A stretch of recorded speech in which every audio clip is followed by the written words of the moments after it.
Music power.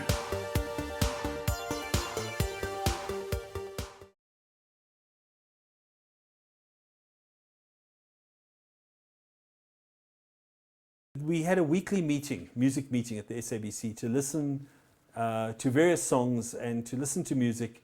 It was still held on the 6th floor in Rolf Jacobs' office. And I would attend that meeting with the head of the library and various people.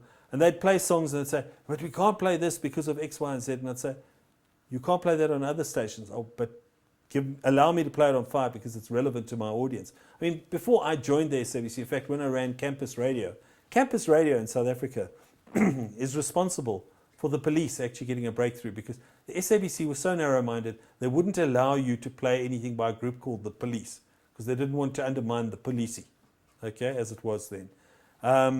So, you know, Campus Radio started playing it, there was a demand, and ultimately the SABC had to acquiesce with allowing the guys to play what they wanted, obviously within reason. But I mean, we'd play stuff and then respond to complaints. And one of my favorite ones was that a farmer once complained after we'd played Asimbonanga, you know, the Johnny Clegg song Asimbonanga. Farmer had heard it late one Saturday night. Dave Charles had actually played it on his show. And the police, the security police, then investigated it, and the guy came to see me. The chap who came to see me was a chap by the name of Rory Steyn. Tall, lovely guy, who ultimately ended up being Mandela's bodyguard. And fantastic guy. We maintain a cordial relationship and friendship. Really fantastic guy. He was Paul Simon's bodyguard on his tour, and a phenomenal guy. And explained what we were doing and the whole thing. And the fact that the song was restricted by the SABC was, then we could go back to this list and say, well, he shouldn't have done it. It's restricted by the SABC library and it was a mistake. So we would make those kind of apologies. But also, Pity or I sat in on those record committee meetings. It was very funny because, I mean, there's a lovely anecdote as well. There's the song Funky Cold Medina.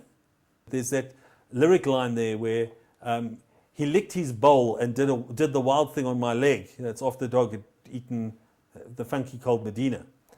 And some woman from KZN had written into the SABC to complain about the song because it says he licked his balls and did the wild thing on my leg.